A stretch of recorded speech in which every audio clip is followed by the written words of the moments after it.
Well, good afternoon, YouTube, and welcome back to Fat Cat Collections. Happy Saturday. And so today I wanted to discuss with you guys just kind of an update on smart home items or smart home tech. Okay, and so some of the items that I've recently added to my house are some of the Wi-Fi bulbs from LIFX, some of the plug-in modules by a few other kind of no-name or off-brand companies. And of course, you have your Sonoff, some of their plugs, which I've done a video review on that. And I just want to kind of show you guys just a little bit about what I've done around the home with the smart home items, or smart home accessories, I should say.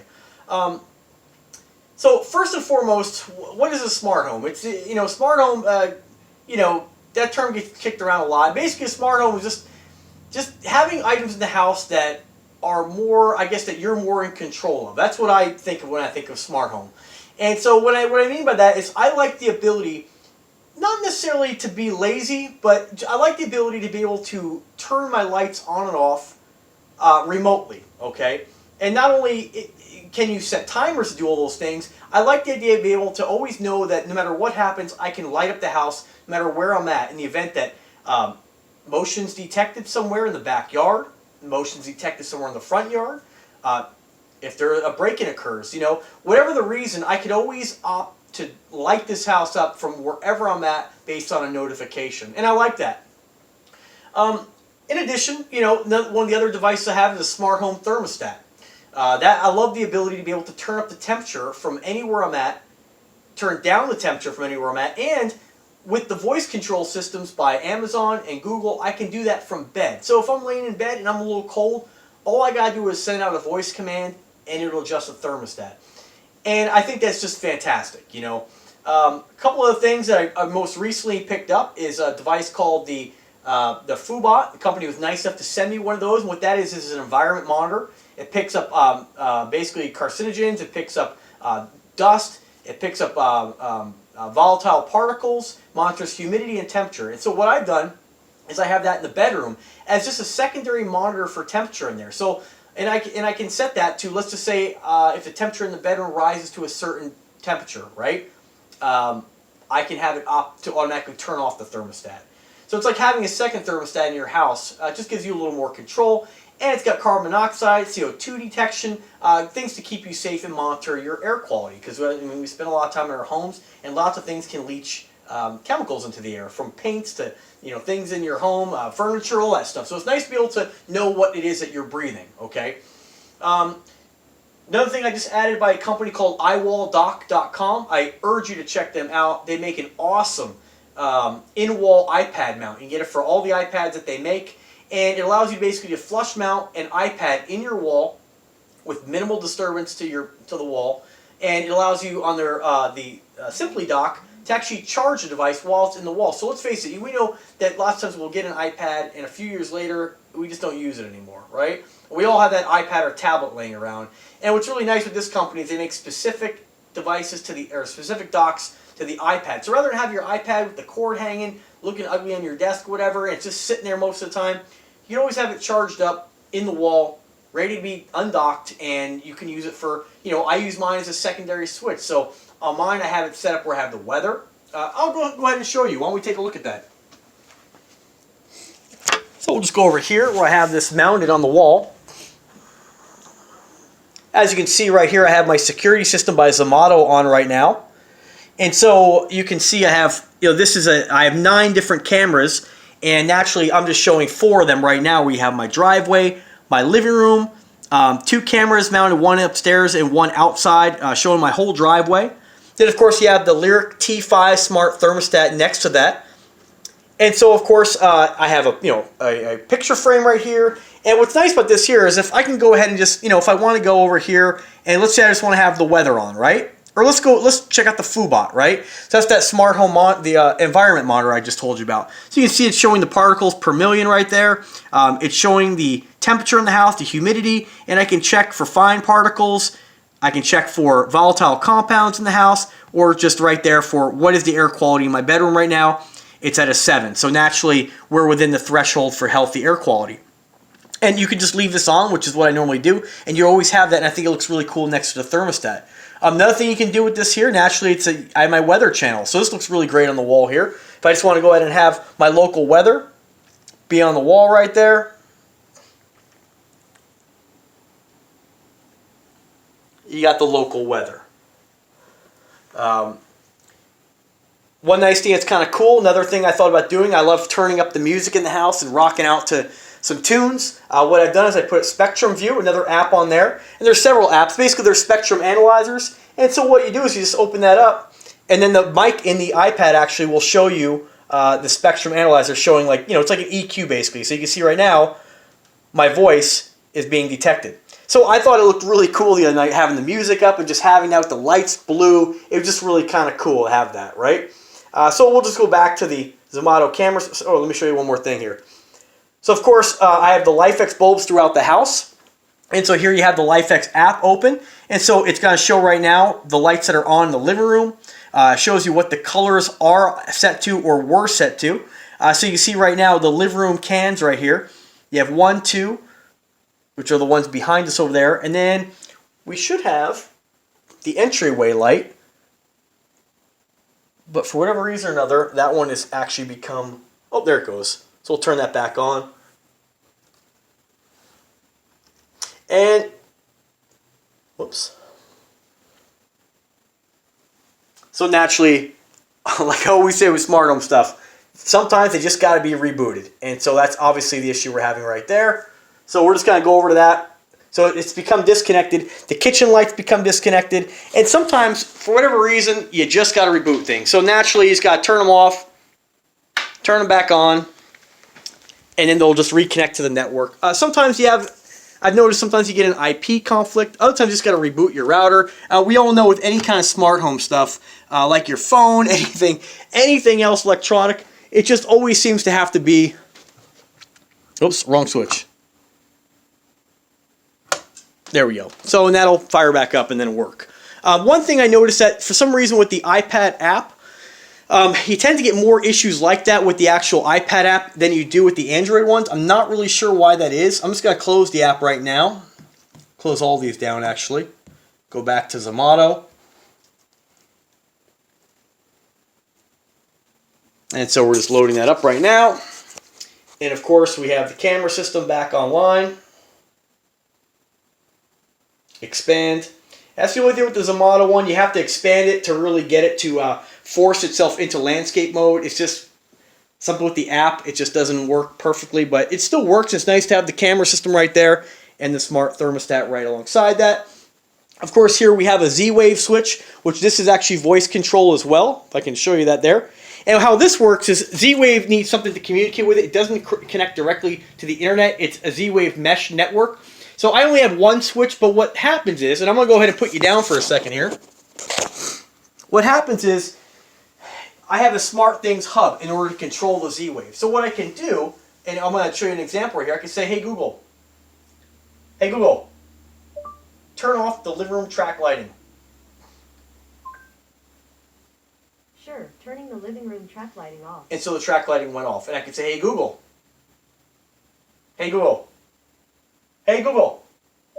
change the color of the living room lights to blue. And you can see, change to blue. Hey Google, change the color of the living room lights to warm white. Sure, changing 3 lights to warm white. And what's really nice about the LIFX bulbs as well is when I set them up, I originally had them linked to my smart home hub, the Samsung Smartthings. But unfortunately, when Samsung communicates with those, it communicates them one at a time. So if I say, turn on all the lights blue, it would do one at a time. Or if I say, turn off the lights, it does one at a time. Whereas having LIFX directly hooked up to what I would consider a smart home hub, your Google Home, it just works a lot better. So now I just use the Samsung Smart Homes hub strictly for any Z-Wave device. And so the Z-Wave device is it basically makes any kind of switch or outlet, in my case a switch, it turns that device into a Wi-Fi controlled or Wi-Fi enabled device. You can dim up or down, but you'd put it somewhere where you want to have that control, but you don't want to lose the ability of having your switch. And you don't want to lose the ability of having a different fixture. So I have halogens up there. I replaced them with LEDs recently, but unfortunately LEDs don't draw, fortunately and unfortunately, LEDs don't draw as much current. So the resistance is a lot lower, and what happens is it doesn't, like halogens, you can just really fine tune how bright they are, whereas the LEDs, you know, when you try to dim them, you're really only getting about 5 different variations of brightness. So that's the only downside to that. However, they are nice and bright, and they are very cost effective. Definitely save a lot more power with the LEDs as opposed to having the halogens in there. So again, the LIFX bulbs are in places that I don't mind losing the ability to have a wall switch. So what I like about the whole Google Home and the Amazon product, you know who I'm talking about, what I like about that is that had those devices not become available, what sucks is that when you lose the ability to have your wall switch, it slows down the process. I think it dumbs down the whole smart home idea, because now you want to turn a light on, you got to go pull out your phone, open the app, obviously have an issue like that, you know, and so, you know, having the voice control, your voice replaces the switch. So it makes it very, very easy to turn on devices. Hey Google, turn off the kitchen light. And the kitchen light turns off. So again, you use, hey Google, turn on the kitchen light. Okay, turning on the kitchen light. So like I said in a few other videos, your voice becomes the switch now. And you can still use your phone or whatnot, but and like I said, with the iPad mount on the wall there, I could still use that app. It normally works, but sometimes, like I said, you just got to reboot things. So it's just kind of one of those things you have to deal with when it comes to all these devices that are hooked up to your network. So with that being said, those are the devices downstairs. Again, we have a security camera inside the house, okay, which monitors the front of the house and the back of the house, and the rest of the security cameras are outside watching movement, and I'm alerted anytime that they detect movement. So going on upstairs now, hey Google, turn on the upstairs light. Sure, turning the upstairs light on. So what I did here is, I want to show you, is that in this room, this is my upstairs hallway. I'm going to try to put you guys somewhere here. Actually, we're just going to do it like this, how we've been doing it. So what I'm going to do now, the light here up above us is another LIFX bulb. It's obviously voice controlled.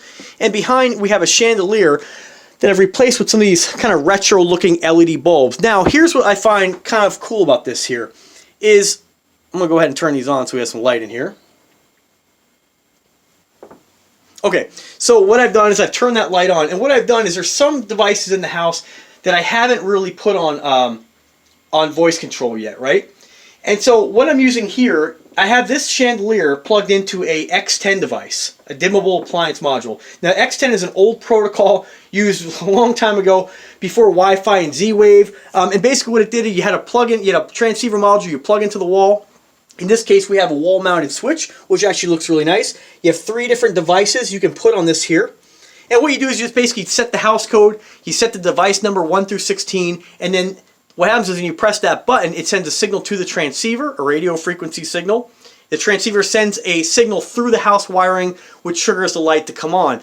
It's old technology, and unfortunately, it's very difficult to get it to integrate with some of this new stuff. Nobody really makes that I'm aware of, what you would call a bridge in order to make that old stuff work with the new stuff.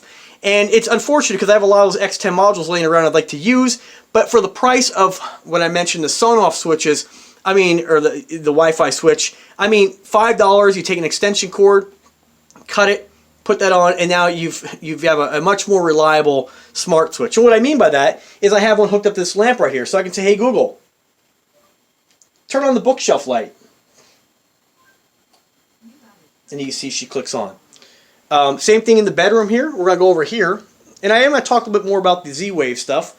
Hey Google, turn on the bedroom lights. Okay, turning on 2 lights. Hey Google, turn off the bedroom fireplace. Sure, turning off the bedroom fireplace. So another device right here, let's go back over here. And what I like about the X10, this is kind of cool. The X10 protocol or the XN devices, they always leak a little power. And so when I turn this light off, when you had regular lights before, they would appear to be off because it took power to turn, to fire up the filament, right? Or not fire up the filament, but to make the filament glow hot to produce light. With these new LEDs, they're so efficient that unfortunately and fortunately, the XN devices actually have a little bit of leakage, which I've realized. And so anytime I have them hooked up, in some cases, like in this room, I still want the ability to dim down the chandelier. And so that's why I have it hooked up to an X10 device. And I still want the ability to come upstairs and let's say something happened with the Googles or any of that stuff, the voice control's not working. I still have the ability to go old school and turn on the light, okay? And just by pressing that, we can do that. And so what we're going to do now is we're going to press that switch and we're going to turn it off. But what you'll notice is that even in the off position, the lights are really dimmed down. And so it almost makes these LED bulbs more like a night light now, which is great. And the same thing has occurred in this lamp in my bedroom. This one here has a slight glow on it all the time, just because the XN devices have a little bit of power leakage. And so the device is actually getting a little bit of current, which is nice because it just gives kind of a nice little ambiance, okay? So we won't go into my office because I haven't really added anything in there yet for smart home stuff. But if we come back into the bedroom, naturally we also have a ceiling fan. Hey Google, turn on the bedroom fan. Okay, turning the bedroom fan on. Hey Google, turn off the bedroom fan.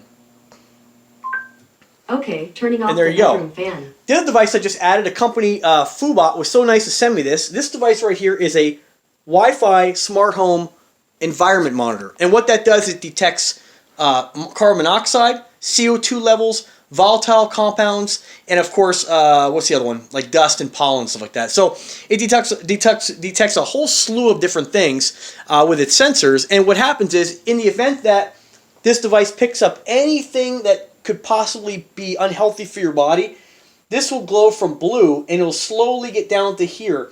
It'll slowly, decline. So this will, as you can see right now, the environment here is great. It's in a very healthy condition. Now, if we were to get higher levels of dust or CO2, this will drop down to when it gets to the bottom there. You know that the air quality is decreasing. When it turns orange, it'll then rise back up. And so you know you have a real problem. That thing glows bright orange. You know that something's going on. You should definitely check your home or open a window or something to air out the place, okay? But naturally, you would only run into those issues in the event that you had, an abundance of dust or maybe you were cooking in the house. And again, this is a device I just received in the mail, and we're going to have to just kind of test it out and see what it does when I start to cook in the house and as maybe levels of dust get a little higher. I know when I did, this morning I made the bed, and I noticed when I threw the pillow on the ground, it like kind of puffed out a bunch of dust, and it changed to the orange color, and then you could check it and see where the I guess your readings are at. And what's nice about this too is it does integrate, it does play well with others, it does integrate in with Alexa. Ask Foo Bot the air quality in my bedroom. Air quality is great in the bedroom.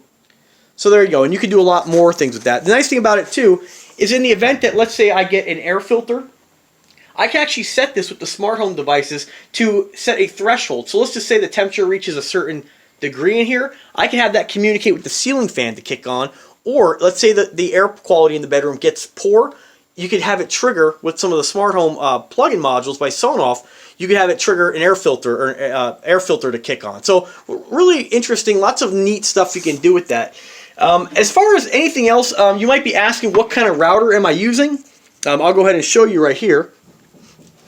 This is what I would consider my control room. I have the nice thing about the Zomato cameras, and if you haven't checked out my video on the Zomato cameras, check that out. Nice thing about the Zomato cameras, you can program them to actually, you can look at them through a computer, you can look at them through your phone, through the apps, and each one of the hard drives on this thing here actually comes with output. So you can hook up, depending on which one you get, an HDMI, in this case I actually have an HDMI to VGA converter for one of the monitors. On the other one, the device had an HDMI out as well, so that went right into the TV on the adjacent wall here. So on this TV here, I can pull up the input and switch, or you can look at the cameras on the TV, okay? And then you can also look at them on the monitor right here. So it gives you a VGA and an HDMI out, which is awesome, and it'll power two different devices at the same time. Or not power devices, but it'll actually allow you to view that device on two different monitors, which is pretty cool. Again, I have two different VoIP phone systems in the house. One's a Magic Jack, one's an Uma. And of course, I have your Samsung Smartthings home hub, my my network drive, so I can actually watch any movie off these or play any song I want throughout the house. I can basically play it on any TV in the whole house because I have Chromecasts on each one of the TVs. So I can actually voice command that as well and say, hey, Google, open Netflix on bedroom Chromecast. And it'll actually start the show. You can do all the voice commands as far as play, advance, stop, and ask it to play stuff. Now, as far as the router, I did upgrade my router to an Asus 3200. This is a tri-band router. It's got two 5 gigahertz Wi-Fi frequencies and your classic 2.4 for some of your older devices. And I went ahead and did that because I knew I was going to be getting so much smart home stuff that I wanted something that was going to be reliable, that was going to stay connected and not cause me any kind of problems with the connection, of course. And so that router has been extremely awesome. You can control, I have a printer hooked up to it, so it can basically turns any old printer that's USB into a network attached printer. And of course, I will show you one more thing. On the adjacent closet right here, we have more stuff, obviously. So we have my receiver for the 5.1 Dolby Digital Surround System in the bedroom, some game systems, and of course a fax scanner and my old Samsung printer. So the printer's hooked up to the actual router. It becomes a network attached printer, and I can actually print from my phone, from my desktop in my office. I can print to that printer from anywhere in the house or anywhere in the world if I wanted to. Since we're going this route here, let me go into the office real quick here. Now, I have not added any smart home stuff in the office yet, and that's because the lighting here, as you can see, is absolutely horrible, and I just don't know what I want to do yet. But I am getting in the mail more Sonoff plugs, so we'll add this light to that to have the ability to be Wi-Fi. And of course, over here we can see my desktop computer, which I'm running a quad-core machine right here. And you can see I have a camera pulled up on this particular computer as well, showing the front of my house. And of course, my web pages and all for my web work. I am running a quad monitor bracket. I used to have 4 monitors, but they get old and they burned out. So I will eventually upgrade. Hey Google, turn off the bookshelf light.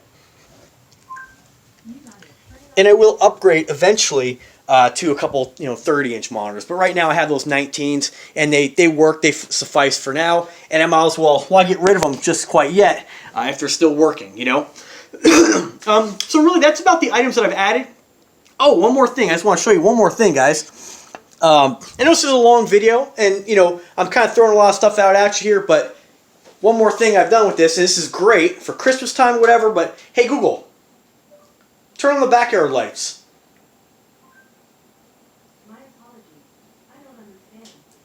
Hey Google. Hey Google. Turn on the backyard lights. Okay. And there you go. So as you see, I've decorated my pergola with a bunch of outdoor lighting, and I'll add more now that Christmas season is here. I want to go ahead and get some LEDs because those ones aren't LED, so I want something a little more efficient out back. So just a couple ideas of what you can do with all this smart home stuff and these plugs. And like I said, if you were to go into your local store and pick up some smart home Wi-Fi plugs or outlets, you're going to pay a lot for them. I mean, they're not cheap. And with the Sonoff ones, it's really a no-brainer. And the response time is actually really, really fast with them. I mean, now the ones I'm using outside I showed you the ceiling fan, and I showed you the outside pergola lights. That one I'm using an eBay plug-in module, and I'll tell you the brand. And I'll put a link in the description for all this stuff. In the event that you want to buy this, I want you guys to get it for the best deal. So the company that I've used, and I got 2 of these for $22. They're called Smart Life. Two for 22, I think it was. 2 for 22 or 23. And those are just the plug-in models. If you don't want to go through the hassle of having to, strip an extension cord, do anything like that, you can get those 2 for like $25. Just say 25, right? But the Sonoff ones are controlled through an app called eWeLink, and that one there, $4.95, $5 for one. And like I said, you just basically cut an extension cord, you strip it. You put it in the right, and check out my video on that one. I basically tell you exactly how to do it. Really easy, and then you have a Wi-Fi controlled device. Now, you might be wondering, Okay, so, let's say you don't have an Alexa or a Google Home, okay? One thing I recommend is if you're getting involved in the smart home stuff, if you don't want to spend the money, if you don't think you're going to use the Google Home or the Alexa just turned on. Never mind. If you don't think you're going to use those things for music, okay, what I would recommend doing is just get the Echo Dot or the Google Mini, because in theory, or in essence, they're the exact same thing as the larger models. You just don't get the good high quality speaker. But there's lots of things out there you can get to actually improve the sound quality or hook this stuff up directly to a stereo system. I had this thing set up also, whereas, and I'll show you this too. So just to, I know I'm showing you guys a lot, so I hope you appreciate it. So on the wall here, I have a 70-inch LED TV with a Vizio soundbar. If you have not seen my review on that, find that on my channel and check that out. It's the best sounding soundbar I've heard to date. And now I haven't heard the ones that are like, $3,000, but for $500, I'm blown away. And I tested a lot of different ones, and I settled on this. It's got a low profile sub underneath the seat, or underneath the couch. That's wireless, and of course, I got hidden in the curtains right here the rear speakers for that too. So yeah, it's not a 5.1 system, but I mean, for me not having to go outside the house to run lines to this cabinet, it was a lifesaver. So I'll show you what's behind me here. This is my old stereo, not my old stereo. This is when I want to crank up some tunes, okay? And so in here, this is my original setup. I have a 48-inch LED TV in here, and with some old school Kenwood receiver and 200 disc changer and a DVD player, none of which really gets used except for the stereo. And what I have mounted on the wall here is a Acoustic Research 5.1 flat panel speakers that I perfectly spaced. I have one over here as well, and they're wall mounted. All the wires ran inside the wall, and they connect to this. And of course, I have a matching 8-inch subwoofer in the corner. And so when I really want to crank it up, I can crank up the tunes really loud. I can set the LIFX Bulbs into visualizer mode, where they'll actually use the microphone in your phone to flash and kind of make them go to the beat of the music. It gets like a concert in here. It's really, really awesome. And then, of course, this little device right here is a Bluetooth sender and receiver. I don't know if you can see that right there, but here it is. And so what that does is I have that hooked up to this stereo. And so what the Alexa can do, there she is again.